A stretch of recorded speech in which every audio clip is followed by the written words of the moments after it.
Remis en otage à ses ennemis par son propre père, Mété refusa de se soumettre à son destin. Il parvint à s'échapper et à revenir dans son pays. Pensant son fils mort, Théoman, Touman, fut profondément surpris par ce retour inattendu. Fier du courage de Meth, il lui confia le commandement d'une division de soldats. Dès lors, le pouvoir de Meth devint officiel. Meth, Motun, introduisit alors une innovation qui marquerait l'histoire, la flèche sifflante. Grâce à cette flèche, il imposa à ses soldats des entraînements d'une rigueur extrême. Quiconque n'osait pas tirer vers la cible indiquée par la flèche sifflante était puni sur le champ. En peu de temps, la peur s'empara de toute l'armée. Meth désigna d'abord son propre cheval de race comme cible.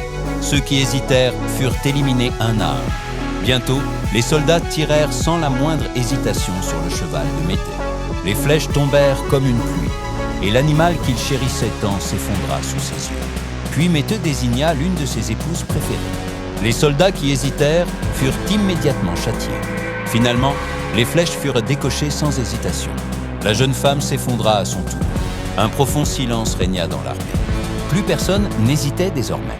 Ainsi, l'armée de Meth devint une force loyale, disciplinée et prête à obéir jusqu'à la mort. Chaque ordre était exécuté sans la moindre contestation. Un jour, alors que Mété chassait aux côtés de son père, il dirigea sa flèche sifflante vers Théoman. Les soldats se soumirent à la volonté de Meth. Les flèches furent lâchées. Théoman s'effondra et perdit la vie.